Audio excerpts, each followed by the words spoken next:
The Belmont Hotel was a golden ghost, suspended between the hills of Santa Monica in Los Angeles. Built in 1924 by a shipping magnate who dreamed of European elegance in the California sunshine, the five-story building had known days of glory, when it welcomed Hollywood elites and distinguished foreigners. Now in 2025, it was merely a shadow of marble and faded velvet, surviving on the nostalgia of those who still believed in the decadent charm of old Los Angeles. Luna Sanders pushed through the glass door of the lobby, feeling the cold air conditioning hit against her damp skin. March in Los Angeles was relentless, and the walk from the bus stop to the hotel had been torture under the scorching sun.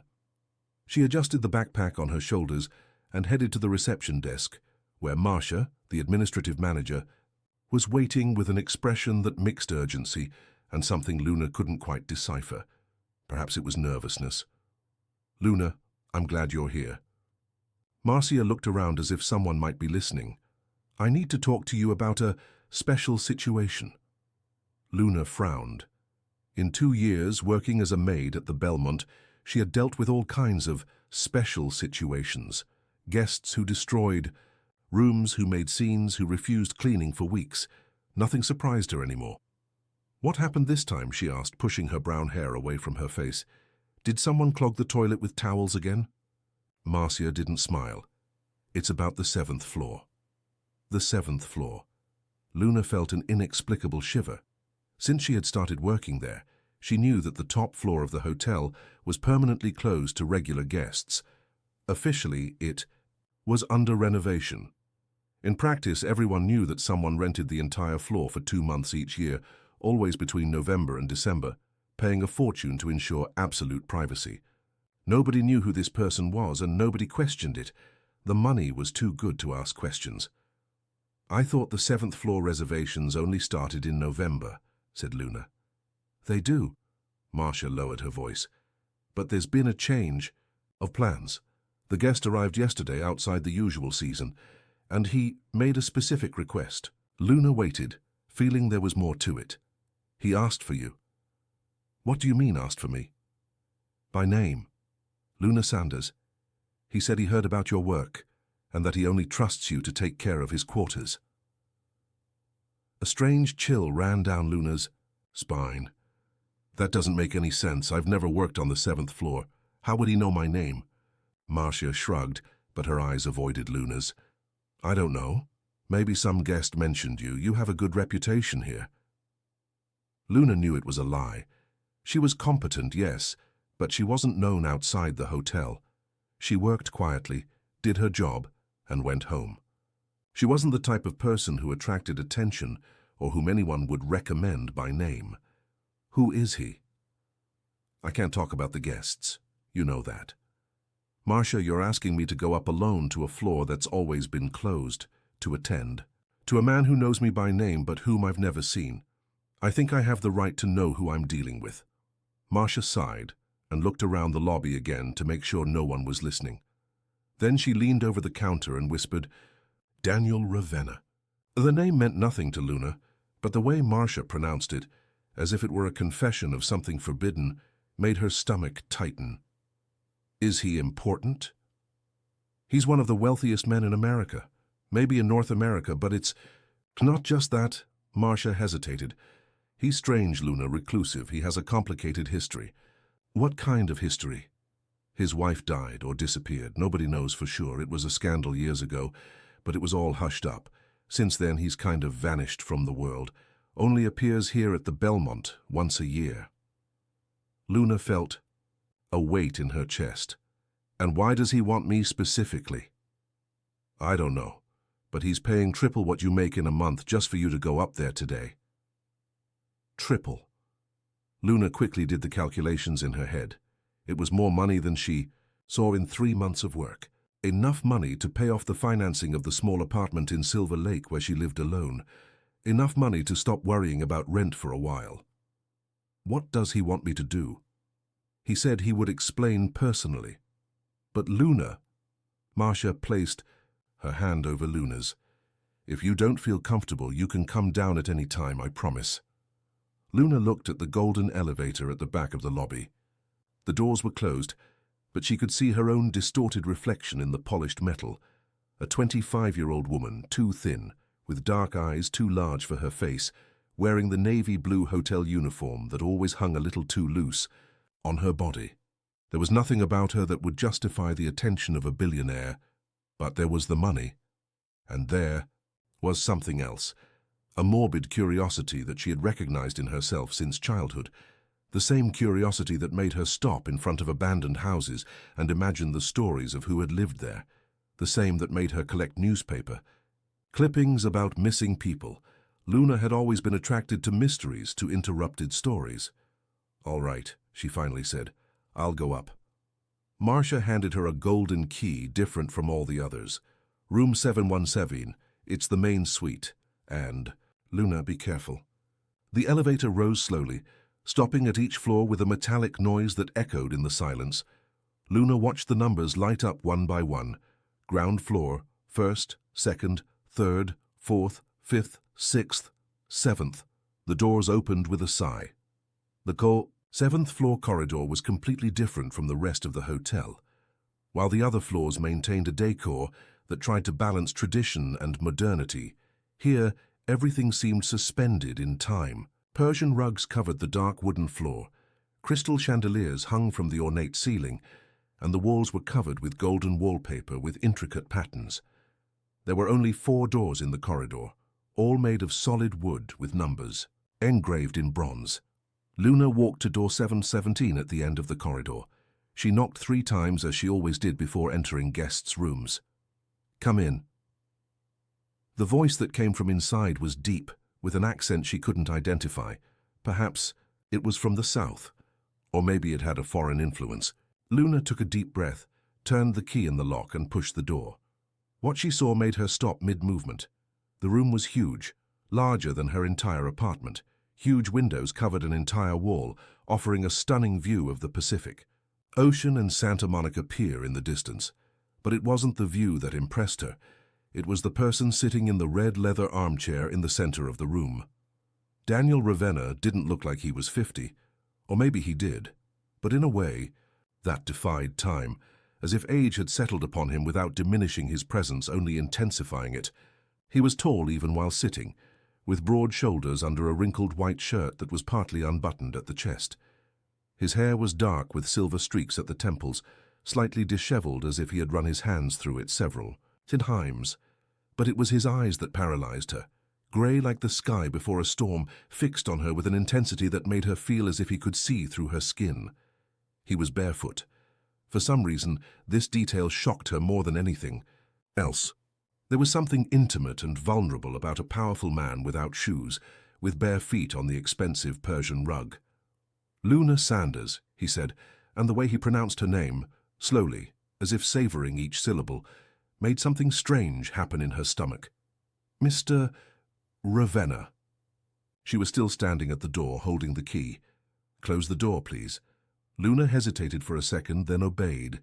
The sound of the door closing seemed to echo for an eternity in the silence of the room. "You must be wondering why I called. Are you here?" "A little," Luna admitted, finally moving into the room. She looked around, trying to understand what she was seeing. It was clearly a luxury suite, but there was something wrong with the arrangement. An antique mirror on the wall was covered with a dark red fabric. A grand piano occupied a corner of the room, but it was obviously out of tune. She could tell by the way the keys seemed sunken in some places. On the coffee table near the armchair, there was a picture frame turned face down. "Sit down," Daniel said, gesturing to a chair positioned in front of his armchair. Luna approached the chair, but didn't sit immediately. "Mr. Ravenna, I don't understand. The manager said you asked for me specifically, but we've never met before." He observed her for a long moment, and Luna had the disturbing sensation that he was memorizing every detail of her face. "No, we've never met," he agreed, "but I know who you are." "How?" "Sit down, Luna, please." There was something in his tone. It wasn't an order, but it wasn't exactly a request either. It was more like an urgent need disguised as courtesy. Luna sat on the edge of the chair, hands crossed in her lap. "You must be wondering if I'm crazy," Daniel continued. "If I'm dangerous, If you should run out of here. Luna didn't deny it. The question crossed my mind. For the first time, he showed something that could have been a smile. At least you're honest, that's refreshing. You're not going to tell me why you know me. Daniel leaned forward in the armchair, resting his elbows on his knees. The movement made his shirt open a little more, revealing a thin scar that cut across the left side of his chest. Luna quickly looked away. I have a proposition for you, he said, a proposition that will sound completely absurd. I'm listening. I want you to come here every day at the same time, let's say 3 in the afternoon. I want you to sit in this chair exactly where you are now, and I want you to simply stay with me. Luna blinked. Stay with you? We'll talk, or we won't talk. You can read if you want, or just look out the window. It doesn't matter. What matters is that you are here. For how long? An hour, 2 at most, and in return I pay you the equivalent of your monthly salary per day. Luna felt as if the floor had disappeared beneath her feet. Are you serious? Completely. But that's... She searched for words. That's insane. Why would you pay so much money for someone to just sit with you? Daniel leaned back in the armchair, and for a moment his eyes fixed on the window, where the afternoon sun transformed the ocean into a golden, blinding surface. Have you ever had the feeling that you're drowning, Luna? Not in water, but in air, as if each breath was a conscious effort, as if you had to remind your heart to beat. She didn't answer, but something in her chest tightened. She knew that feeling, knew it intimately. I've been living like this for 7 years, Daniel continued, and for the first time in all that time, when you walked into this room, I was able to breathe normally. Luna stared at him, trying to understand if he was lying or manipulating, or if there was something genuinely desperate in his confession. What she saw in the grey eyes was a kind of exhaustion so deep that it seemed to have roots in his soul. I don't understand, she whispered. Neither do I. But do you accept? Luna looked around the room again. The covered mirror, the out-of-tune piano, the face-down picture frame. There were secrets there, stories she didn't know, and there was a man who, for some incomprehensible reason, seemed to need her in the strangest way possible. The money would be revolutionary. She could stop. Worrying about bills, could even think about going to college. Something that had always seemed impossible. But it wasn't just the money. It was curiosity. That damned curiosity that always put her in complicated situations. And there was something more. The way Daniel had said her name when she entered. The way he looked at her. Not with obvious desire. Not with the superficial hunger she occasionally saw in the eyes of other men. But with something deeper.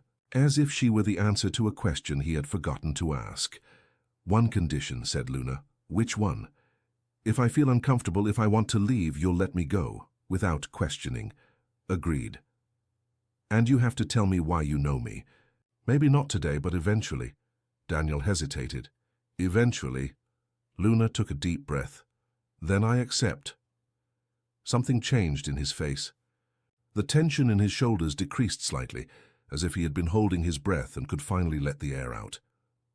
Thank you, he said, and there was something in the way he pronounced the word that made Luna realize he wasn't thanking her out of courtesy. He was thanking her as if she had just saved him from something. They sat in silence for a few minutes. Luna observed Daniel discreetly, noticing details she hadn't noticed before. His hands were large and well cared for, but there were small scars on his knuckles. He wore a simple gold ring on his right hand, not on his left, where a wedding ring would be. His eyes moved constantly between her and the window, as if he couldn't decide where it was safe to look. May I ask something? Said Luna. You may. The mirror, why is it covered? Daniel followed her gaze to the red fabric. Because some images are too difficult to bear. And the picture frame? For the same reason. Luna felt there was a story there, a painful story, but she didn't press. Instead, she allowed herself to relax slightly in the chair. Are you afraid of me? Daniel suddenly asked. The question caught her by surprise. Luna stopped to think before answering. Should I be? I hope not. Then I'm not. But it was a lie, and they both knew it. Luna was afraid, not of physical violence, but of something much more dangerous. She was afraid of the intensity in his eyes, of the way his presence seemed to fill the entire room. She was afraid of the curiosity growing inside her, of the strange desire to reach out and touch the scars on his fingers. The phone rang, breaking. The moment. Daniel didn't move to answer it. "Aren't you going to answer it?" asked Luna. "No." The phone stopped ringing but started again almost immediately. This time Daniel sighed and stood up to answer. Luna took the opportunity to observe him standing. He was even taller than she had imagined, and there was a natural elegance in his movements, even barefoot and with his wrinkled shirt. "Hello." His voice was different on the phone, colder, more distant. "No, Mark, I'm not coming down for the meeting, because I don't care what the lawyer said. Handle it yourself." He hung up without saying goodbye and returned to the armchair. "Work problems?" asked Luna. "Always." Daniel looked at her again, and Luna had the impression that he was trying to memorize something. "Do you have family, Luna?" The question caught her off guard. "No, I mean, not that I know of." "What do you mean?" Luna hesitated. She didn't usually talk about her personal history with strangers, but there was something in the way Daniel asked, without morbid curiosity, just with genuine interest, that made her let her guard down. "My father died when I was a baby." "My mother? She had emotional problems.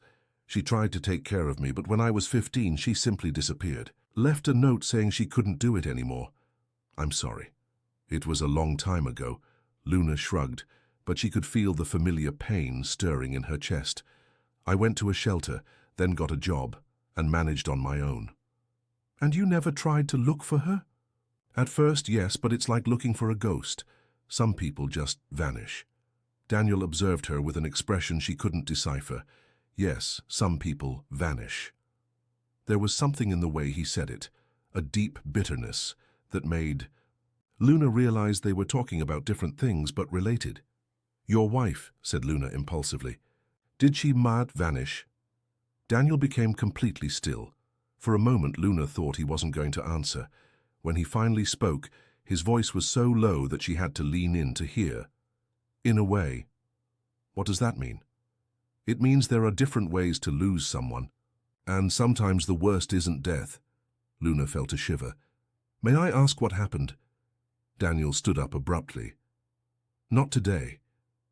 She realized she had crossed a line. "I'm sorry. I shouldn't have asked." "Don't apologize." He walked to the window, turning his back to her. "You have the right to know who you're dealing with, just not today." Luna looked at his back, at the way his shoulders were tense, and felt a strange desire to stand up and put her hand on his arm. The intensity of the impulse frightened her. "I think I should go," she said. "Marcia must be wondering where I am." Daniel turned around. "Same time tomorrow?" "Same time tomorrow." She stood up and walked toward the door, but stopped when he called her. "Luna." "Yes?" "Thank you for accepting."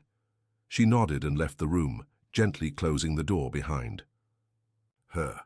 In the corridor, she stopped and leaned against the wall, trying to process what had just happened. In less than an hour, her life had completely changed. She had accepted a bizarre arrangement with a man who knew her name, but who was a complete stranger. A man who carried painful secrets and who, for some inexplicable reason, seemed to need her presence to be able to breathe. Luna went down in the elevator, thinking of grey eyes and covered mirrors, of out-of-tune pianos and picture frames turned face down. She thought of the way Daniel had pronounced her name, as if it were a sacred word. And as she crossed the hotel lobby, she couldn't shake the feeling that she had just taken the first step towards something that would change her life forever. Although she didn't yet know if for better or for worse. Outside, the sun was still scorching, but Luna barely felt the heat. Her mind was focused on the 7th floor, on a grey-eyed man who kept secrets behind covered mirrors, and for the first time in a long time, she was looking forward to the next day. Chapter 2. Luna could barely sleep that night. Lying in the narrow bed of her apartment in Silver Lake, she stared at the peeling ceiling, reliving every second of her encounter with Daniel Ravenna. The way he had said her name, the way his grey eyes seemed to see through her. The strange sensation that there was something familiar about him, although she was certain she had never seen him before. At 2:30 the next afternoon, she was already in the Belmont Hotel lobby, as nervous as a teenager on a first date. Marcia greeted her with a curious look, but asked no questions. Luna went up to the 7th floor with her heart racing, not knowing exactly what to expect. She knocked on door 717, and the deep voice immediately responded, "Come in." This time Daniel was standing near the window, wearing dark dress pants and an impeccable white shirt. He was wearing shoes, expensive dress shoes that probably cost more than Luna's salary for 3 months. His hair was combed, and he seemed more composed than the day before. But when he turned to look at her, she saw the same deep exhaustion in his eyes. "Punctual," he observed, and there was something that could have been approval in his voice. "I always am."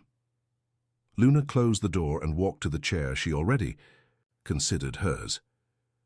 "Changed your mind about our arrangement?" "No. Why?" "You look different today.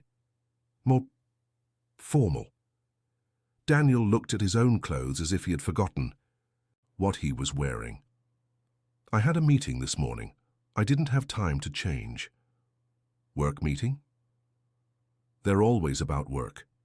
He sat in the red armchair, but there was a stiffness in his movements that didn't exist the day before. "Did you sleep well?" The question caught her by surprise. It was strangely intimate for someone she barely knew. "Not really." "And you?" "I haven't slept well for several years." Luna observed him more carefully, now that he had mentioned it. She could see the signs, the subtle dark circles, the way he held his shoulders as if carrying an invisible weight, the way his eyes moved constantly, as if he were always alert to some danger. "Insomnia?" she asked. "Something like that." They sat in silence for a few minutes.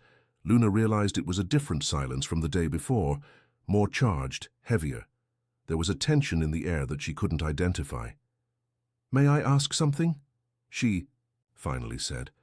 "You always can." "Why do you only rent this floor? Why don't you stay at your home?" Daniel looked at his hands. "Because this is the only place where I can be close to her without going completely insane." "Her? My wife?" Luna felt her stomach tighten. "Is she dead?" "I said I haven't slept well for several years. It's been 7 years, to be exact, since Helen disappeared." "Disappeared? How?" Daniel got up and walked to the piano in the corner of the room. He pressed a key, and the sound that came out was out of tune and melancholic. "We were here, in this room. It was our delayed honeymoon. We had been married for 6 months, but I was always traveling for work. We finally got a few days just for ourselves." He pressed another key, then another, creating a sad, disconnected melody. "Helen was different, distant. I thought it was stress from the marriage, from the life change. She was 22 when we got married. I was 43. Maybe it was the age difference." Luna did the calculations quickly. Daniel was 50 now, which meant he had married at 43 to a 22-year-old woman, the same age Luna was today. "What happened?" she asked, although part of her didn't want to know the answer. "On the last night we spent here, I woke up and she wasn't in bed. I searched the entire floor. She wasn't anywhere. I went down to the lobby, asked the night porter. No one had seen her leave." Daniel stopped playing the piano and turned to Luna. "Simply disappeared. As if she had never existed."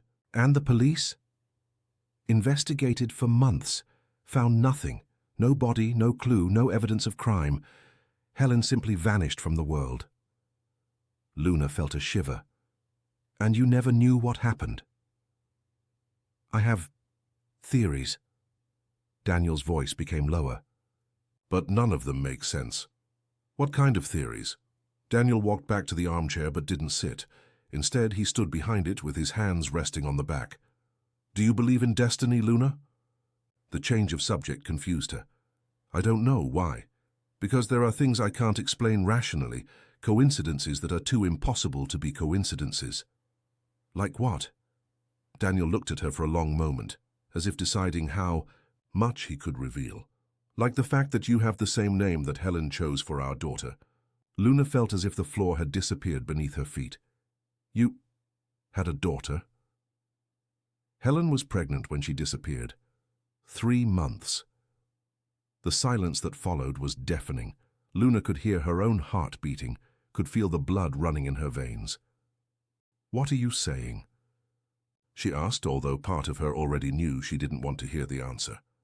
"I'm saying that my wife disappeared 3 months pregnant with a child she wanted to name Luna.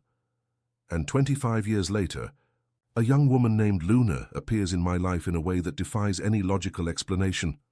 Luna stood up abruptly. "This is madness." "I know. Are you implying that I am your daughter?" "I don't know what I'm implying. I just know that from the moment I heard your name, I couldn't think of anything else." Luna began to pace back and forth in the room, trying to process what she was hearing. "This doesn't make sense. My mother's name was Carrie Sanders. She raised me until I was 15. I have a birth certificate, documents. Documents can be falsified." "You're delusional." Luna stopped pacing and stared at him. "You're clearly suffering from some kind of trauma related to the loss of your wife, and you're projecting your fantasies onto me because I have the same name she wanted to give to her daughter. This is sick." Daniel didn't seem offended by the accusation. "You might be right, you probably are, but can I ask a question?" Luna crossed her arms, defensive. "What? Do you remember your mother pregnant with you? Or the first years of your life? I was very young. Do you have baby photos?" Luna opened her mouth to answer, then closed it. The truth was that she didn't have many memories of her early years. Carrie always said she had lost most of the photos in a flood when Luna was small, and she didn't remember Carrie pregnant, but that was normal. Children didn't keep that kind of memory. "That doesn't prove anything," she said, but her voice came out less convinced than she intended. "It doesn't prove it. But it raises questions." Luna sat heavily in the chair. "Why are you telling me this? What do you want from me?" Daniel finally sat down too, and Luna could see that he was struggling with some intense emotion. "I don't know what I want. For the last 7 years I've been living like a dead man. I felt nothing, expected nothing, just existed. And then you walked into this room yesterday, and for the first time in all that time, I felt hope. Hope for what? That maybe Helen isn't really lost. That maybe there's still something of her in the world." Luna felt tears burning in her eyes. "You're talking about me as if I were a ghost, as if I weren't a real person with my own life and history. You're right. I'm sorry." Daniel ran his hands through his hair, undoing the careful combing. "I know how this sounds. I know I'm being unfair to you." "Then why continue?" "Because I can't stop. Because when I look at you, I see things that shouldn't be there." "What kind of things?" Daniel looked at her with an intensity that made her tremble. "Do you have a crescent moon-shaped birthmark on your right shoulder?" Luna felt her blood freeze in her veins. How could he know that? The mark was small, discreet, covered by most of the clothes she wore. "How do you know that?" she asked, her voice coming out as a whisper. "Because Helen had the same mark, in the same place." The silence that followed was charged with an almost unbearable tension. Luna felt as if the world was spinning too fast around her. "That still doesn't prove anything," she said, but her voice was trembling. "Birthmarks can be a coincidence." "They can. But do you want to know more coincidences?" Luna didn't answer, but Daniel continued anyway. "You're left-handed. Helen was left-handed. You have a small scar on your left eyebrow. Helen hurt herself in the same place as a child. Do you play piano?" "A little," Luna admitted reluctantly. "I taught myself." Helen was a pianist. She studied at the conservatory. Luna stood up again, needing to move. "Stop. Just stop." "Luna." "No." She turned to him, her eyes shining with tears and anger. "You can't do this to me. You can't appear in my life with this crazy theory and expect me to simply accept that my entire existence is a lie." "I don't want it to be a lie," Daniel said, and there was a deep pain in his voice.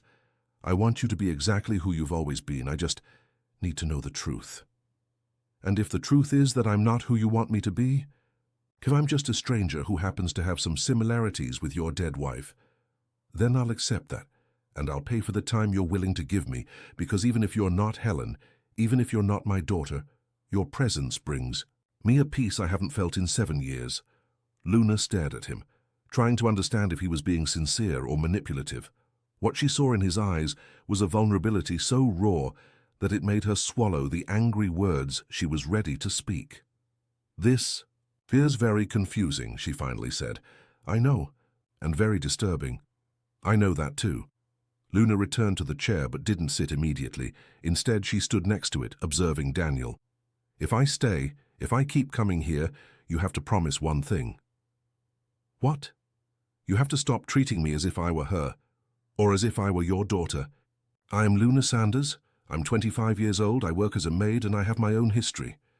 If you want my company, it's with me you'll deal with, not with ghosts from the past." Daniel nodded slowly. "You're right.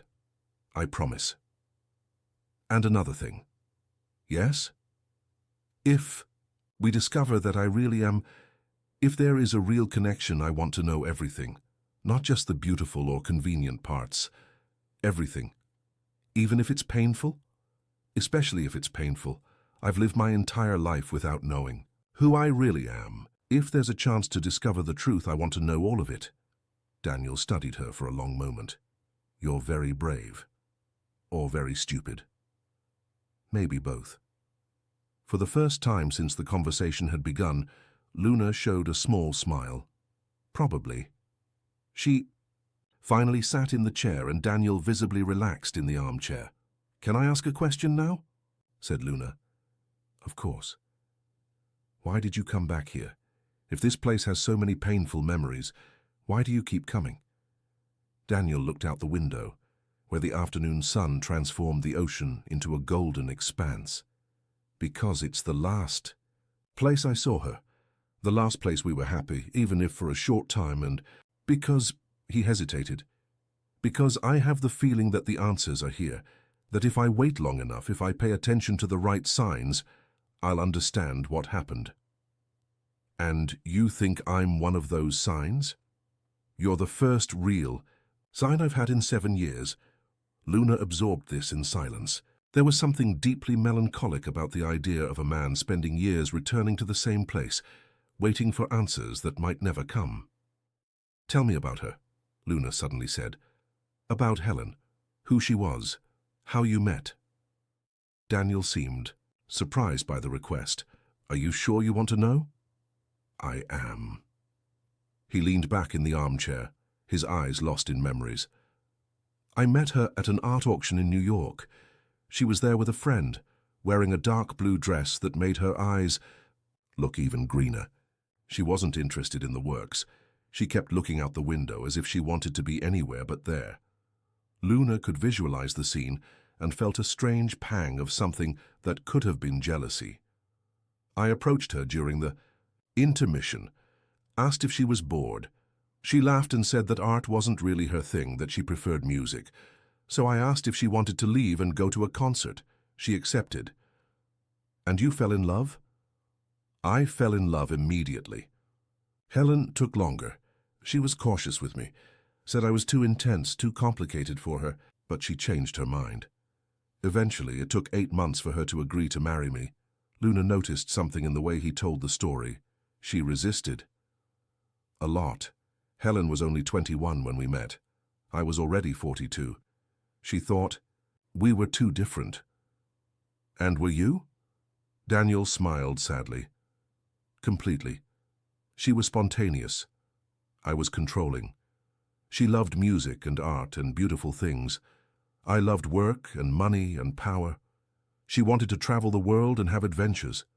I wanted stability and family, but it worked. For a while I thought so. Helen made me laugh in ways I had forgotten, and I made her feel safe, protected. At least that's what I thought." "What changed?" Daniel was quiet for so long that Luna thought he wouldn't answer. "I never knew." "For sure," he finally said. "In the last months before she disappeared, she was different. More distant, more nervous. Sometimes I caught her looking at me with an expression I couldn't decipher, as if she was afraid." "Afraid of you?" "I hope not." But maybe I was so obsessed with protecting her that I ended up suffocating her. Luna observed the pain on his face and felt an unexpected compassion. Whatever the truth about her identity, it was obvious that Daniel had loved Helen deeply, and that losing her had destroyed him. "Have you ever thought about seeking help?" she asked gently. "Therapy, or—" "I've tried. Several therapists, several treatments. They all say the same thing, that I need to accept that she's gone and move on. But how can I move on when I don't know what happened? How can I accept a loss I don't understand?" Luna had no answer for that. Instead, she leaned forward in the chair. "Can I see the photo?" she asked. "What photo?" "The one in the picture frame, the one that's turned face down." Daniel followed her gaze to the coffee table, his expression closed. "No." "Why?" "Because it still hurts too much. But you look at me every day. If I really look like her—" "You don't look like her," Daniel interrupted. "Not physically. Helen had blonde hair, green eyes, she was taller than you. The resemblance is different." "How so?" "It's in the way you move your head when you're thinking, in the way you furrow your brow when you're concentrating, in the way you look out the window as if you're seeing something no one else can see." Luna felt a shiver. "That's very specific." "It's the small details that remain. The big things you can forget, but the small gestures, the habits, the way a person breathes, that's etched forever." They sat in silence again, and Luna realized she was beginning to understand Daniel's obsession. It wasn't just about physical resemblance or name coincidences. It was about recognizing something familiar in unconscious gestures, about the way certain people carry the essence of others, even when they are completely different on the surface. "Time's up," Daniel suddenly said, looking at the clock on the wall. Luna blinked, surprised. They seemed to have talked for just a few minutes, but 2 hours had already passed. "Tomorrow?" she asked, standing up. "Tomorrow?" Luna walked to the door but stopped with her hand on the doorknob. "Daniel?" "Yes?" "If I really am your daughter, would you be able to love me for who I am, not for what I would represent?" The question caught him completely by surprise. He stared at her for a long moment before answering. "I think I'm already starting to." Luna felt her heart race in her chest. There was something in the way he said it, not like a father talking about a daughter, but like a man talking about a woman. The realization hit her like a punch in the stomach. She left the room without saying anything else, leaving Daniel alone with his ghosts and his unanswered questions. The elevator going down to the ground floor, Luna rested her head against the cold metal wall and tried to breathe normally. Everything had changed in 2 hours. Her certainties about who she was, about her history, about her life. Everything was being questioned by a man who might be crazy with grief or might be revealing truths she wasn't prepared to face. And worse than that, she was beginning to feel something for him that she shouldn't feel, something that went far beyond compassion or curiosity. When the elevator doors opened on the ground floor, Luna left the hotel for the scorching heat of the Los Angeles afternoon, but her entire body was trembling. She had 24 hours to decide if she would return the next day. 24 hours to decide if she wanted to continue going down that rabbit hole, not knowing where it would lead. But deep down, she already knew the answer. She would return. Because for the first time in her life, someone was seeing her, really seeing her, as if she were important. As if she were the answer to something fundamental. And even if all this turned out to be a fantasy, even if Daniel was just a broken man projecting his needs onto her, Luna wanted to know how the story would end. She wanted to know who she really was. Chapter 3. Luna spent the entire night researching. Sitting on the floor of her apartment, surrounded by scattered papers, she went through every document she had about her life. Birth certificate, ID card, work records, old medical records. Everything pointed to Carrie Sanders as her mother, to a common, documented life in Silver Lake. But for the first time, she paid attention to details she had always ignored. The birth certificate had been issued when she was already 3 years old. Carrie always said the original document had been lost, There were no photos of her as a baby, only a few from when she was about 2 years old. And when she tried to remember her early years, she found only confused fragments, as if she were trying to put together pieces of a puzzle with half the parts missing. At 6 in the morning, she finally gave up trying to sleep. She took a cold shower, put on the hotel uniform and left for work. But her mind was completely focused on what she would discover that afternoon. During the morning, she observed Marcia with new eyes. The manager seemed nervous whenever the seventh floor was mentioned, and Luna began to suspect that she knew more than she was saying. "Marcia," Luna said during lunch break, "how long have you worked here?" 15 years, why? Were you here when what happened to his wife happened? Marcia stopped eating and looked around the employee cafeteria to make sure no one was listening. "Luna, some things are better left alone." "But you were here, weren't you?" "I was, and it was horrible. The police, the journalists, the speculation, we almost closed the hotel because of the scandal." "What do you remember from that night?" Marcia sighed deeply. "Not much. I was just a cleaning supervisor at the time. But I remember there was a lot of commotion, sirens, people shouting, and I remember Mr. Ravenna, he looked like a completely destroyed man." "Do you believe she simply disappeared?" "I don't know what to believe, but I know that since then he's never been the same. And I know you should. Be careful, Luna. Men like him, they have too much power. They can hurt people without even realizing it." The warning echoed in Luna's mind all afternoon. At 3 o'clock, she went up to the 7th floor with her heart racing and a new determination. Daniel was waiting for her, but this time he seemed different. He was wearing a simple black t-shirt and jeans, his feet again barefoot. There was something more relaxed in his posture, but also something more dangerous, as if he had made a decision about something. "You look tired," was the first thing he said when she entered. "I didn't sleep much." "Thinking about what we talked about." "Yesterday?" Among other things. Luna sat in the chair but noticed that Daniel didn't move to the armchair. Instead, he remained standing, observing her with an intensity that made her shift uncomfortably in the chair. "There's something different about you today," said Daniel. "Different how?" "More determined. As if you've decided something." Luna stared at him. "I decided I want answers. Real answers, not just theories and speculation. And how do you plan to get them?" "By investigating. Looking for evidence, asking the right questions to the right people." Daniel approached her, and Luna felt her heart race. He stopped a few inches from the chair, so close that she could smell his cologne, a masculine and intoxicating fragrance. "And if you don't like the answers you find, then at least I'll know the truth." "The truth doesn't always set you free, Luna. Sometimes it imprisons you even more." There was something dark in the way he said this. Something that made Luna realize that perhaps she didn't know Daniel as well as she thought. "What are you talking about?" Instead of answering, Daniel walked to the piano. "You said you play a little. Can you show me?" "Now." "Now." Luna stood up, confused by the change of subject, but walked to the piano.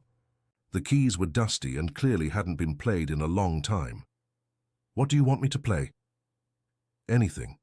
Whatever comes naturally."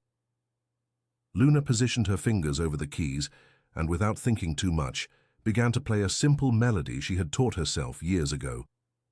It was a melancholic tune, almost a lullaby that always calmed her when she was nervous. She didn't notice that Daniel had stopped breathing. When she finished, she turned to look at him and was startled by the expression on his face. He was completely pale, as if he had seen a ghost.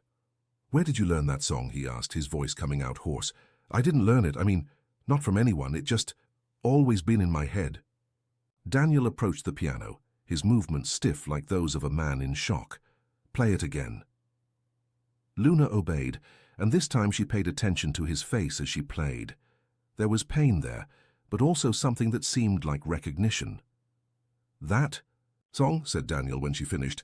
"Helen composed it. She was working on it in the weeks before she disappeared. She never finished it." Luna felt as if the floor had disappeared beneath her feet. "That's impossible." "It's impossible, but you just played exactly the notes she played." "It must be a coincidence. There must be thousands of simple melodies like this. No. Daniel opened the piano lid and took out a yellowed sheet music. This is the only copy that exists. Helen wrote it by hand. He placed the sheet music on the piano stand, and Luna moved closer to see. The music was written in a delicate and feminine handwriting, but what made her stop breathing was what was written in the upper right corner of the page. A date. And it wasn't just any date, it was August 15th, 1999, the day of Luna's birth. "This can't be happening," she whispered. "Helen wrote this date the day before our wedding," said Daniel, his voice low and charged with emotion. When I asked why, she said it was an important date, but she didn't explain why. Luna moved away from the piano, feeling dizzy. "This is madness. This is completely impossible." "I know, but it's happening." "No." Luna shook her head vigorously. "There has to be a logical explanation. Maybe I heard this music somewhere and unconsciously memorized it. Maybe the date is a coincidence." "Luna, maybe you're manipulating me. Maybe you discovered my birth date somehow and forged this sheet music to confuse me." "Luna, stop." "I won't stop." She turned to him, her eyes shining with tears and anger. "You can't appear in my life and destroy everything I believed about myself. You can't just decide that I'm part of your personal tragedy." Daniel approached her, and this time he didn't stop until he was right in front of her, so close that she had to tilt her head back to look him in the eyes. "Do you think I want this to be true?" he asked, his voice low and intense. "Do you think it's easy for me to believe that the woman I'm beginning to desire might be my own daughter?" The words hit Luna like a slap in the face. "What did you say?" "You heard me. You're saying you desire me." "I'm saying that for the last 3 days you've been the only thing I can think about. I'm saying that every time you enter this room, I have to fight against the urge to touch you. And I'm saying that this terrifies me, because if you really are my daughter, then I'm a monster." Luna was trembling, not knowing if from fear, anger, or something more dangerous. "And if I'm not your daughter? If all this is just a bizarre coincidence?" Daniel's eyes darkened. "Then I'll stop fighting against what I'm feeling." The silence that followed was charged with such intense sexual tension that Luna could barely breathe. They were too close, looking into each other's eyes with an intensity that bordered on obsessive. "This is wrong," whispered Luna. "I know. We barely know each other. I know. And you might be crazy. It's very possible. Then, why do I want you to touch me?" The confession came out of Luna before she could control herself. Daniel closed his eyes for a moment, as if he were fighting with himself. "Because you feel the same connection I feel," he said when he reopened his eyes. "Something that goes beyond logic or reason." Luna knew she should leave. She knew she should step away, go down to the ground floor, leave the hotel and never come back. But instead she heard herself saying, "Show me." "What?" "The photo. The photo you keep face down. I want to see Helen." Daniel hesitated. "I don't think that's a good idea." "Why not?" "Because some things are easier to deal with when they remain invisible. I need to see." Daniel observed her for a long moment, then walked to the coffee table. He picked up the picture frame with hands that trembled slightly. "Are you sure?" "I am." He turned the picture frame and held it out to her. Luna looked at the photo and felt the world stop. The woman in the photo was beautiful, blonde with green eyes as Daniel had described. But it wasn't the physical appearance that shocked Luna. It was the expression. Helen was smiling, but there was something in her eyes, something Luna recognized intimately. It was the same expression she saw in the mirror every day. The same disguised melancholy, the same sensation of always being slightly displaced from the world. It was as if Helen was smiling for the camera, but her eyes were looking at something very far away. "Oh my God," whispered Luna. "You see it, don't you?" Yes, not physically, but the essence, the way she looked at the world." Luna continued looking at the photo, absorbing every detail. Helen was wearing a light blue dress, sitting in a garden Luna didn't recognize. There was something in her posture, in the way she held her head slightly tilted, that was disturbingly familiar. "When was this photo taken?" 2 weeks before our wedding, we were at my parents' house in the Hamptons. She looks happy. She does. But I was beginning to realize that Helen was very good at appearing to be what people wanted her to be. Luna raised her eyes from the photo. What does that mean? It means that maybe I never knew the real Helen. Maybe she spent her entire life being who others needed her to be. And who was she really? That's the question that has tormented me for 7 years. Luna returned the photo to Daniel, who placed it back on the coffee table, this time facing up. "Can I ask a question?" said Luna. "Always.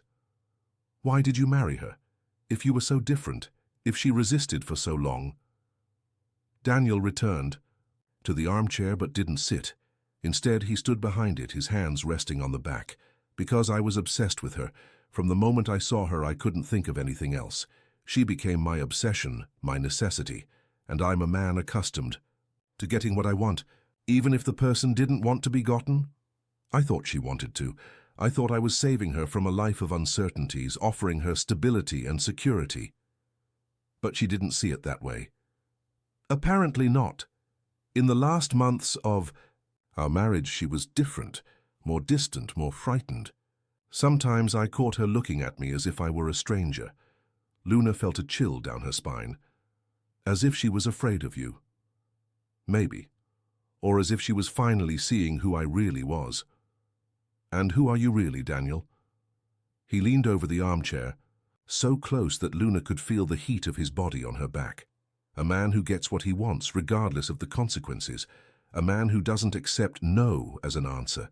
A man who, when he loves someone, loves in a way that can be suffocating. Luna felt her heart race. There was something in the way he said this, something that sounded like a confession and a warning at the same time. Are you warning me to stay away from you?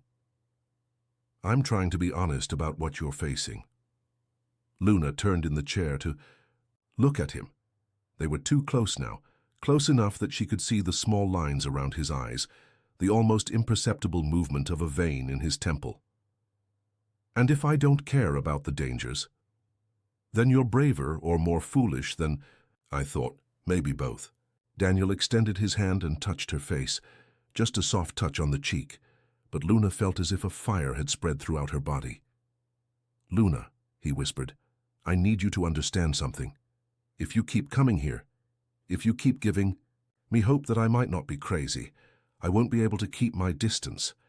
I won't be able to treat you just as an employee or as a possible daughter. I'll treat you as a woman who attracts me in a way that defies any logic. And if I want you to treat me that way." The question came out as a whisper, but Daniel heard it clearly. His eyes darkened, and he withdrew his hand from her face as if he had been burned. "You don't know what you're saying." "Yes, I do. I know exactly what I'm saying. Luna, you're 25. I'm 50. You're innocent. I'm not a good man. Why don't you let me decide that for myself?" Daniel moved away from her, running his hands through his hair with an agitation Luna hadn't seen before. "Because if I hurt you, if I destroy you the same way I destroyed Helen, I won't be able to live with it." "You didn't destroy Helen. She disappeared. She disappeared because she was running away from me." The confession exploded from Daniel with a force that made Luna recoil in the chair. She was pregnant and afraid, and I was being so possessive, so controlling, that she preferred to disappear rather than continue living with me. The silence that followed was heavy and charged with pain. Luna could see that Daniel was fighting with demons he had carried for years. "You don't know that," she said gently. "You're speculating." "I'm not speculating. I know because in our last argument, 2 days before she disappeared, she told me exactly that, said she felt like a prisoner, that she couldn't breathe beside me anymore." Luna felt her heart tighten. "What did you argue about?" "She wanted to travel, said she needed time alone to think about the marriage, about the pregnancy.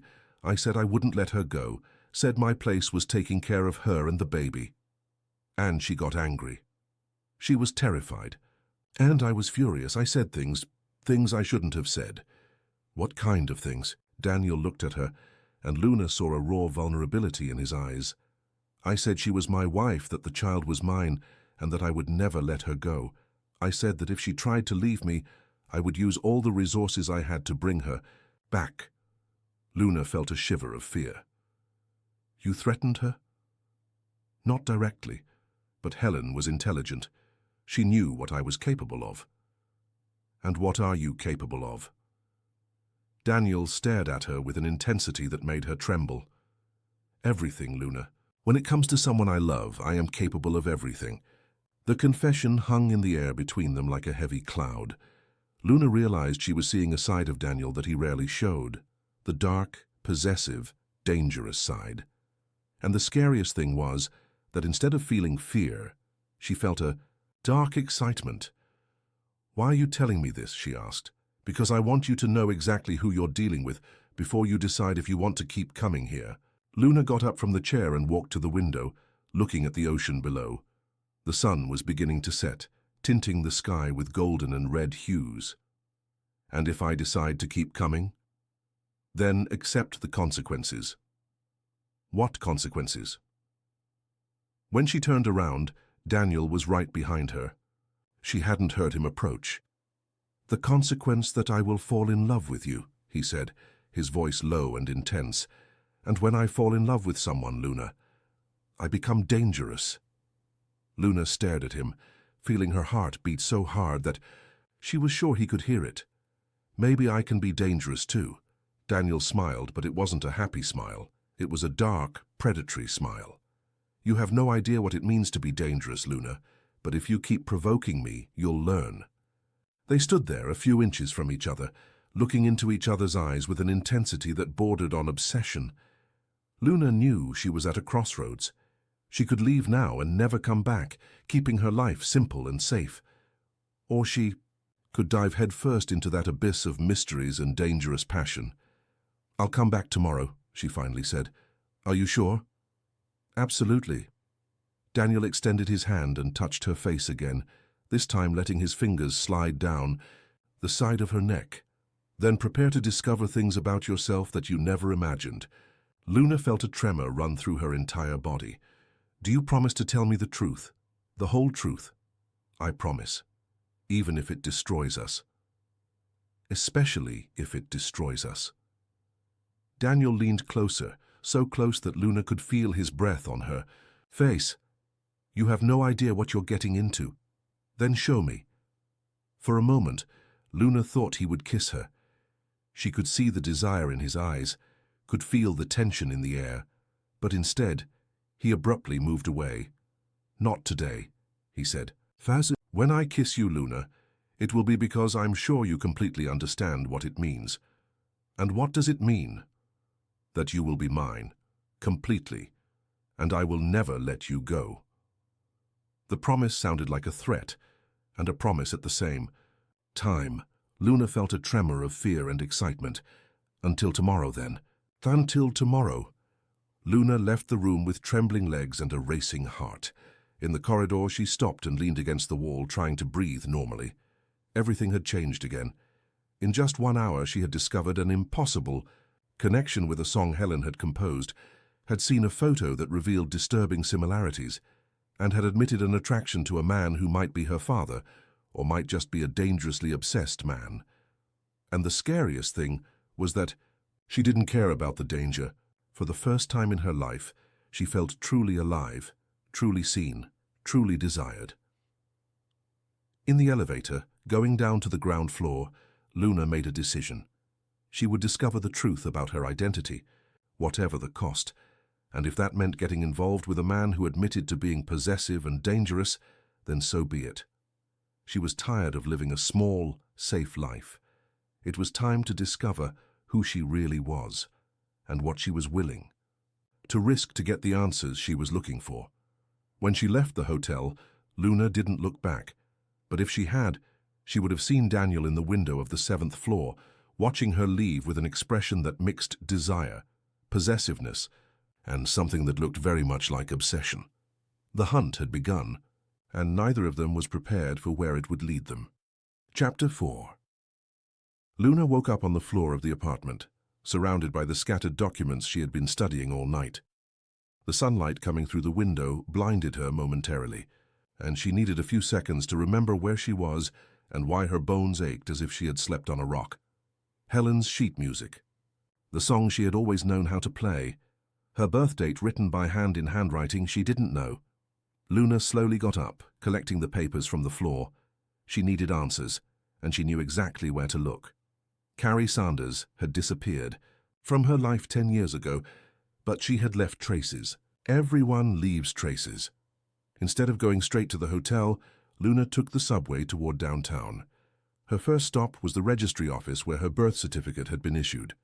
The clerk, a lady with thick glasses, looked at the documents with suspicion.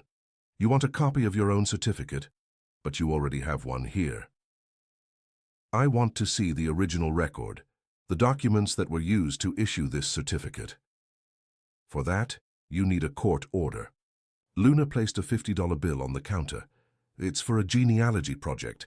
I just want to know if there's any additional information in the files."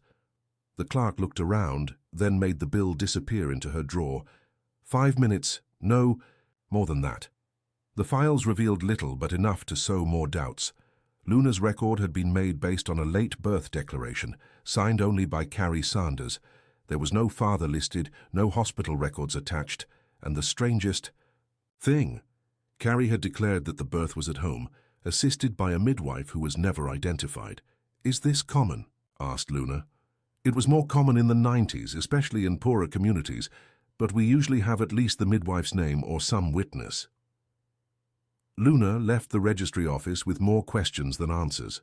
Her next stop was Silver Lake Memorial Hospital, where theoretically she could have been born if the birth hadn't been at home. The receptionist at the hospital was less cooperative. Records from more than 20 years ago are archived in storage. It would take weeks to locate them, and even then without a court order. But Luna got lucky. An older nurse who had been at the hospital for 40 years overheard the conversation. "Carrie." "Sanders?" said the nurse thoughtfully. "That name sounds familiar. You said she gave birth in 1999? "Yes." "Luna Sanders. Home birth on August 15th. The nurse frowned. "Carrie Sanders never gave birth here, but she worked here. She was a nursing assistant in maternity between 1998 and 2000. Luna felt the floor disappear beneath her feet. "Carrie worked in maternity?" "Yes. I remember her. Quiet girl, very dedicated. But she had problems. Psychological. She was fired after some strange incidents." "What kind of incidents?" The nurse looked around to make sure no one was listening. "She would become obsessed with certain babies, especially those who were abandoned or whose mothers had died in childbirth.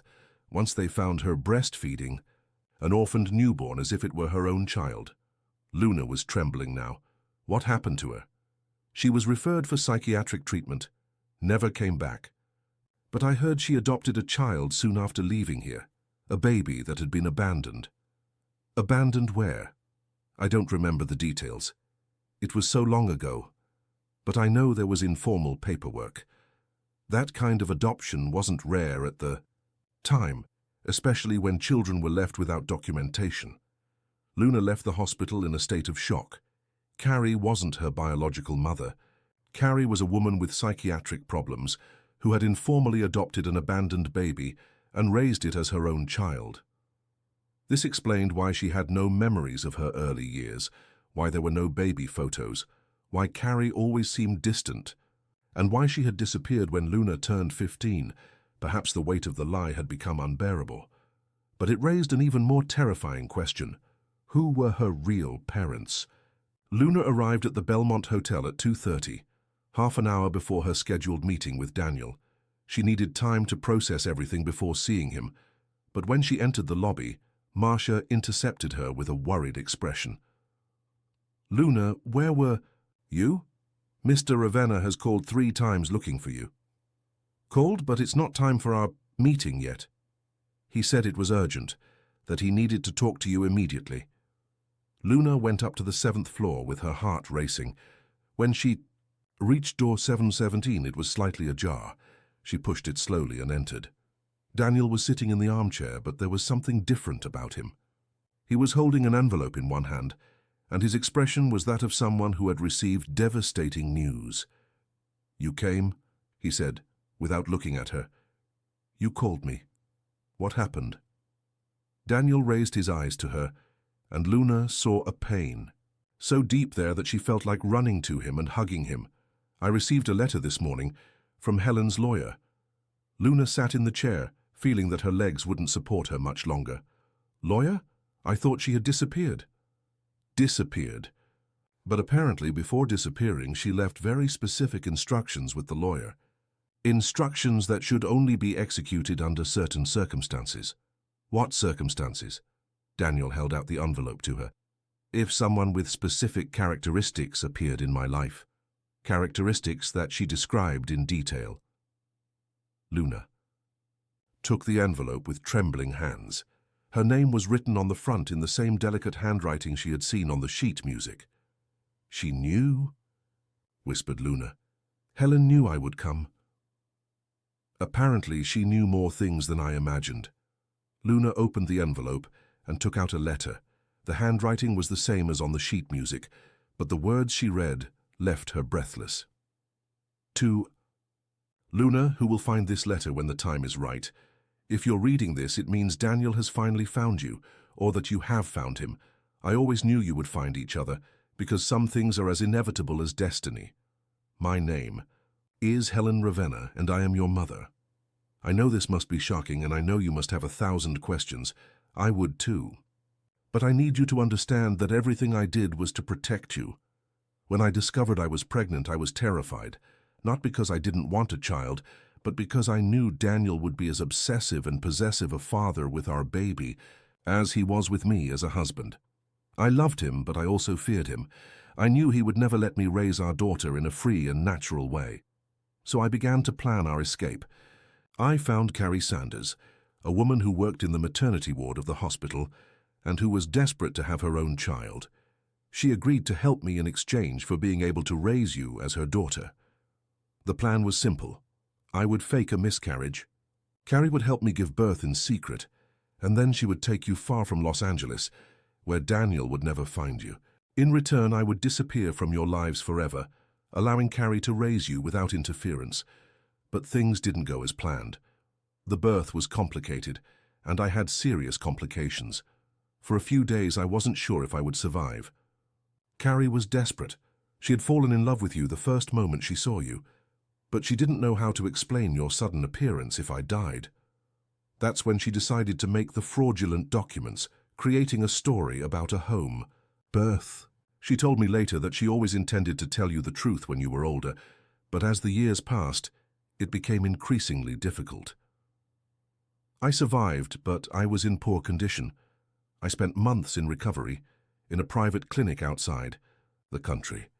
When I finally returned to the United States, you were already over a year old, and Carrie had moved. I could have looked for you, but I thought it would be selfish of me to destroy the life you had built. So I did something that still torments me. I left instructions that, if one day you looked for me or for Daniel, this letter would be delivered. I knew that eventually our paths would cross, because you are part of both of us. Luna, you need to know that your conception wasn't just biological. Daniel and I were two deeply wounded people trying to find healing in each other. He had lost his entire family in an accident when he was 20, and I had grown up without parents, raised by a grandmother who died when I was 18. We were both desperate for a family, for a true connection. You were conceived with love, but also with a desperate need, and maybe that's why you always knew that song. It wasn't just a composition, it was a prayer.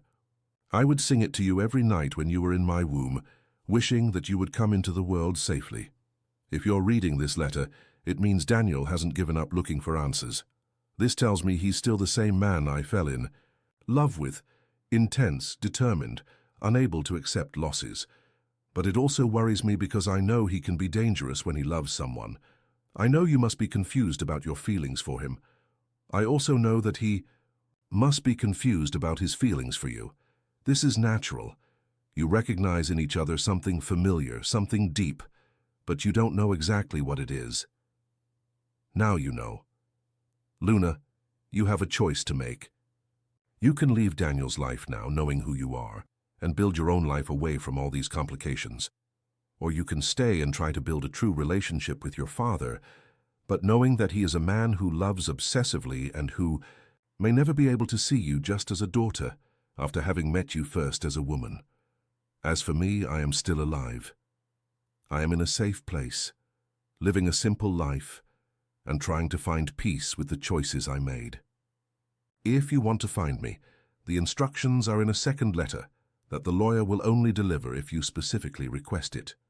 But know that seeing you would mean seeing Daniel again, and I'm not sure if I'm prepared for that. Whatever your choice, know that you were loved from before you were born, and that forgiving me for the confusion I created in your life is more than I can hope for, but it's all I can ask for. With eternal love, Helen Ravenna, your mother. Luna finished reading the letter and placed it in her lap with trembling hands. The silence in the room was deafening. You already knew, she finally asked, without looking at Daniel. I suspected, but reading this, his voice was hoarse. Confirming that Helen has been alive all these years, that she planned everything, that our daughter grew up a few miles from here while I searched for her around the world. Luna raised her eyes to him. How do you feel? Betrayed, furious, relieved, destroyed. Daniel stood up and walked to the window. And you? How do you feel knowing I'm your father? The question hung in the air between them like a bomb about to explode. I don't know, said Luna honestly. Part of me feels relief at finally having answers. Part of me is furious with Helen for creating this impossible situation. And part of me is, what? Terrified. Why? Luna stood up and walked to him. Because all this hasn't changed what I feel for you. Daniel turned to look at her, and she could see that he was struggling with the same contradictory emotions. Luna, now that we know the truth is that you spent 7 years looking for me without knowing. The truth is that I spent 25 years feeling as if I was looking for something without knowing what it was. The truth is that we met and created a connection before, knowing who we were to each other. But now we know. We know we share DNA, but does that change who we are as people? Does it change what we've built in the last 4 days? It should change. But does it? His silence was answer enough. Luna moved closer to him until she was so close that she could see the small scars on his face, could feel the heat radiating from his body. Daniel, I read Helen's letter. I read about how you loved each other intensely and desperately. I read about how she was afraid of that intensity, and now I understand why she ran away. Why? Because she recognized in you something that's also in me, something she feared would be dangerous if left unchecked. And what is that? The E. Capacity to love absolutely, to give oneself completely, to lose oneself in another person in a way that can be both salvation and destruction. Daniel closed his eyes. Luna, you don't understand what you're saying. I understand perfectly. I'm saying that Helen spent her entire life running away from what she knew we were capable of feeling, and now I'm here, 25 years later, facing the same choice she faced. And what is your choice? Luna extended her hand and touched, his face feeling the stubble scratching her palm. My choice is to stay and discover if it's possible to love someone completely without destroying each other in the process. Even knowing I'm your father? Especially knowing that. Because now I understand why we recognized each other from the first moment. It's not just biology, Daniel. It's soul recognition. It's finding someone who understands your demons because they carry the same ones. Daniel opened his eyes and held her hand against his face. If we stay together, if we choose this, there's no going back. You understand that? I understand. And you understand that this will transform us into something the entire world will condemn? I understand. And still you want to stay? Luna leaned closer to him until their faces were just a few inches apart. I want to stay not despite who you are, but because of who you are. I want to stay not despite the danger, but because of the promise that with you I can be who I really am without masks or pretensions.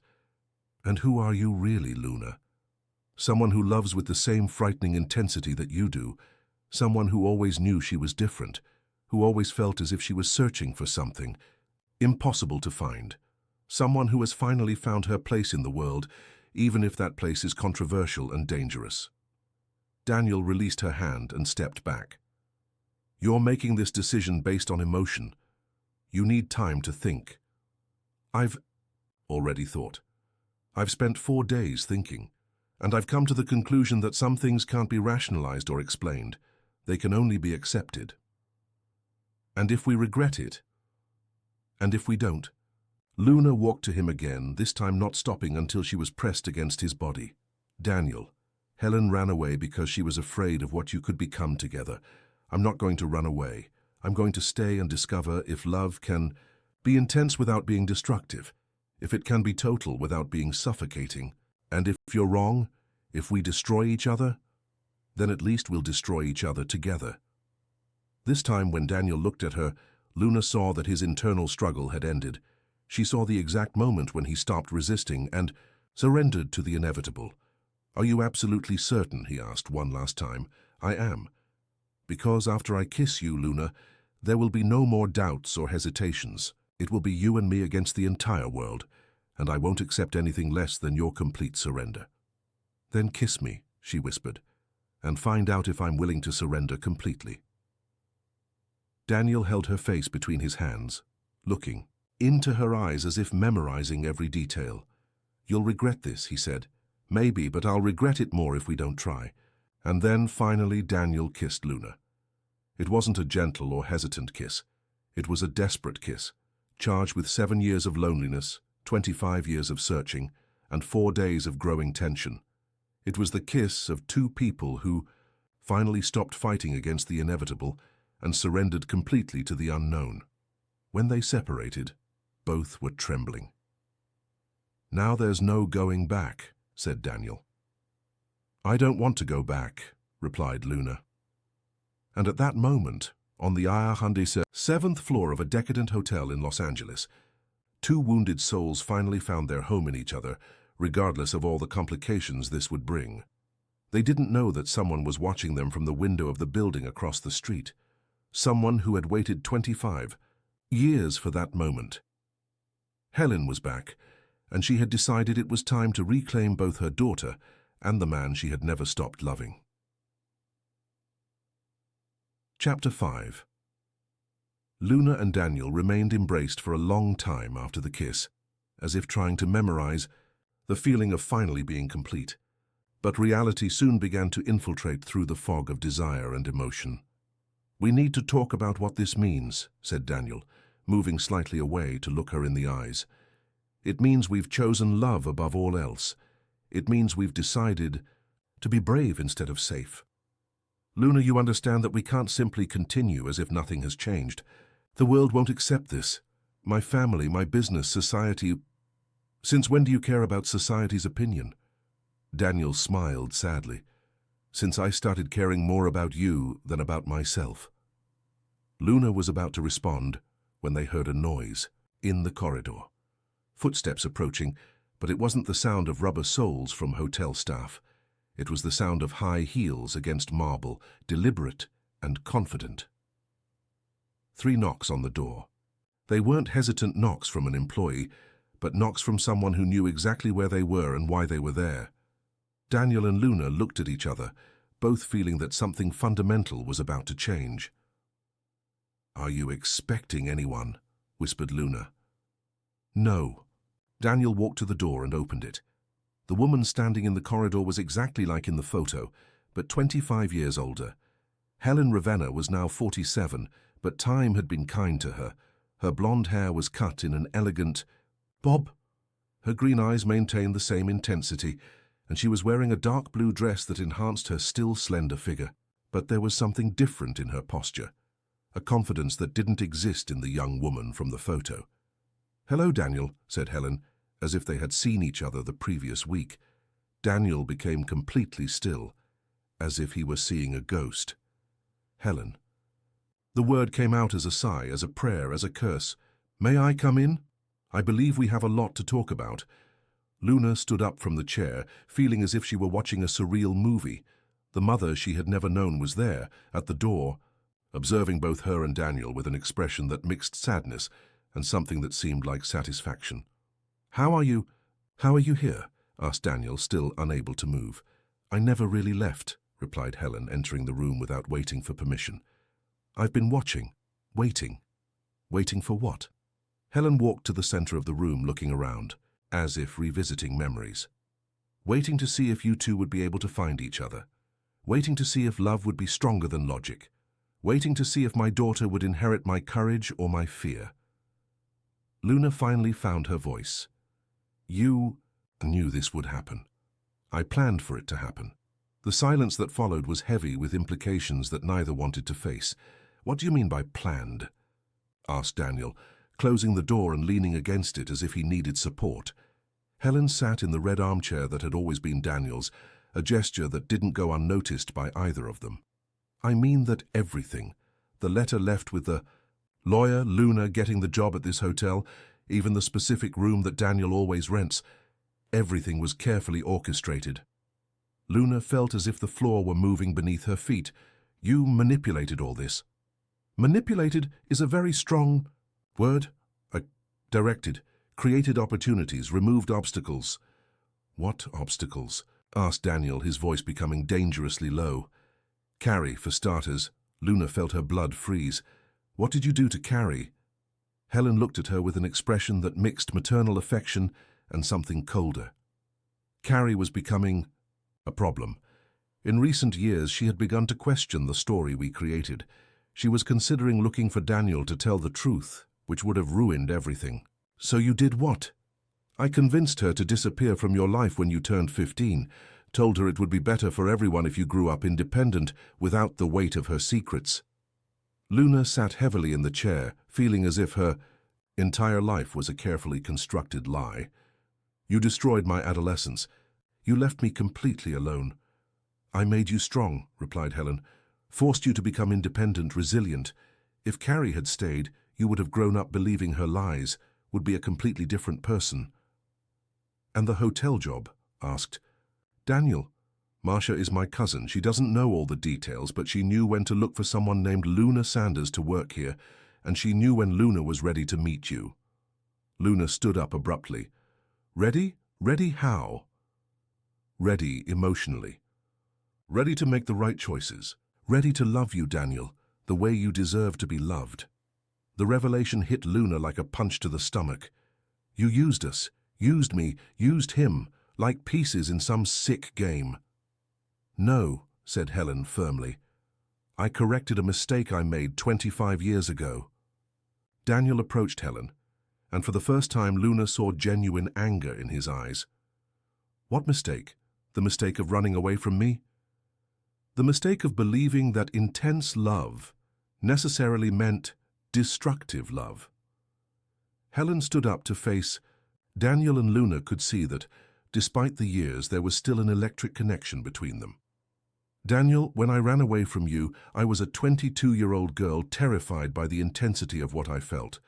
You were overwhelming, possessive, obsessive. But I was too young to understand that this wasn't necessarily bad. I was too young to know the difference between passion and prison. And now you know? Now I know that I ran from the only person who truly loved me. I ran from you to protect our daughter from an intensity I thought would be harmful. But in recent years, watching from a distance, I realized I deprived you both of the family you deserve to have." Luna was observing the exchange between the two, feeling a mixture of anger, confusion, and something she didn't want to admit was jealousy. "So you decided to fix things by bringing us together?" she asked. "Even knowing we're father and daughter?" Helen turned to her. "Luna, do you really believe that DNA determines love? Do you really think that the fact that you and Daniel share genetic material diminishes or makes wrong what you feel for each other? Society thinks so. Society has opinions about many things, but in the end, true love is too rare to be wasted because of social conventions." Daniel was observing Helen with an expression Luna couldn't decipher. "Helen, why? Did you really come back? It can't just be to bring us together, there has to be something more. Helen smiled, and for the first time since she had entered the room she seemed vulnerable. Because I still love you, Daniel. I always have. And because I realized that if Luna inherited half of you and half of me, she is capable of loving you the way you need to be loved, completely, without reservations, without fear. And you? Asked Luna. Where do you fit in all this? I don't fit in, that's the most painful part of all this. Helen walked to the window, looking at the ocean that shimmered under the late afternoon sun. I had my chance with Daniel, wasted it out of fear and immaturity. Now it's your turn, your chance to have the family I denied you both. But you're my mother, said Luna, her voice breaking. I spent my entire life without knowing you. And I spent my entire life watching you grow from a distance, wishing I could be part of your life. But sometimes, true love means knowing when to step back. Daniel approached Helen from behind, and Luna could see the internal struggle reflected on his face. Helen, you can't just appear after 25 years, orchestrate this entire situation, and then disappear again. I won't disappear, but I won't interfere either. Helen turned to look at him, and Luna saw tears in her eyes. Daniel, can you forgive me for running away, for taking away your chance to know your daughter? Can you forgive me for being the kind of man you felt you needed to run away from? They looked at each other for a long moment, and Luna felt as if she were watching the closing of a cycle that had begun long before she was born. I forgive you, said Helen. I forgive you too. Luna stood up, feeling that it was her turn to speak. And can you both forgive me for choosing to stay with Daniel, even knowing who he is, even knowing this will shock the world? Helen approached her, and for the first time touched her daughter's face. Luna, I don't need to forgive you for choosing love. I need to thank you for having the courage to make the choice I didn't have. And if we're wrong? If this destroys us, then you'll destroy each other together fighting for something true. That's better than living an entire life regretting not having tried. Luna looked from Helen to Daniel, trying to process everything she had discovered. What happens? Now? Now, said Helen, you build the life you want to have together, and I find a way to be part of your lives without interfering in what you've built. How? Helen smiled through the tears. I don't know yet, but we'll figure it out together. Daniel approached Luna and held her hand. Are you still sure, now that you know the whole truth, now that you've seen how complicated our story is? Luna looked at Helen, then at Daniel, and felt an absolute certainty settle in her chest. I'm more sure now than before, because now I understand that what we feel isn't accidental or wrong. It's the result of two people who recognize each other at a level that goes beyond any social convention. And how will we explain this to the world? We won't explain, said Luna firmly. We'll simply live our truth and let people make their own interpretations. Helen observed the exchange between them with an expression of maternal pride. You'll face resistance, criticism, maybe even legal consequences. Legal consequences? Asked Luna. Luna, said Daniel softly, relationships between father and daughter are considered incest by California law, even when there's no coercion or abuse. But I only found out you're my father a few hours ago, and our relationship didn't start as father and daughter. The law may not see it that way. Luna felt a moment of fear, but then looked at Daniel and saw the same determination she felt. Then we'll have to be careful, discreet, until we find a way to live our truth without destructive consequences. Helen approached them. There's something you need to know, something that might make things easier. What? The documents that prove Daniel is Luna's father were all destroyed. Officially, Carrie Sanders is listed as the mother, and there's no registered father. Genetically, you are father and daughter. Legally, you are strangers. Luna and Daniel looked at each other. You planned this too? Asked Daniel. I planned for all contingencies, including the possibility that you would choose to stay together. Why? Because true love is too rare to be limited by paperwork. Luna felt a wave of gratitude toward the woman who had orchestrated that impossible situation. Helen, I thank you for giving me the chance to know him, for giving me the chance to choose. Don't thank me yet. The road ahead won't be easy. Nothing worth having is easy, said Daniel. They remained silent for a few minutes, each processing the magnitude of what had happened. And now? Luna finally asked. Now, said Daniel, we learn to be a family. An unconventional family, but a family. What do you mean? Helen approached them. I mean that I'm going to buy a house here in Los Angeles, close enough to be part of your lives, far enough not to interfere. I want to get to know my daughter properly. I want to be friends with the man I love, even if I can't be his wife. And I, said Daniel, want to learn to love Luna the way she deserves to be loved, not as a substitute for you, Helen, not as a possession to be controlled, but as the amazing woman she is. Luna felt tears burning in her eyes. And I want to learn to trust love without fear. I want to build something real with both of you, so even if it's different from everything the world expects. Daniel released Luna's hand and walked to the coffee table. He picked up Helen's picture frame and placed it in a new position where everyone could see it, but where it didn't dominate the room. Some memories should be honored, not hidden, he said. Then he walked to the covered mirror and removed the red fabric. His own image was reflected back, but this time he didn't look away. And some reflections should be faced, not avoided. Finally, he went to the piano and played a few notes of the song Luna had played the day before. And some songs should be finished, not left incomplete. Luna approached the piano and positioned her hands on the keys next to his. Together, they began to play the melody that Helen had composed 25 years earlier. Helen approached and surprisingly began to sing. Her voice was soft and melodic, filling the room with the lullaby she had sung to Luna before she was even born. When the music ended, the three of them were crying. This is our family, said Luna. Strange, complicated, controversial, but ours. And we'll make it work, added Daniel. Yes, agreed Helen. We'll make it work. Chapter 6. 6 months later, Luna was sitting on the porch of the house that Daniel had bought in Pacific Palisades, watching the sunset tint the city gold. It was a large house with lush gardens and a view of the ocean, but what she loved most about it was that it felt like a home. Daniel left every morning for work, but returned home every evening. They had dinner together, talked about their days, made plans for the future. It was a surprisingly normal life for two people living an extraordinary situation. Helen had bought a smaller house a few blocks away. She visited regularly, but always respected the couple's space. Slowly, Luna was getting to know the mother she never had, and Helen was learning to be the mother of an adult daughter.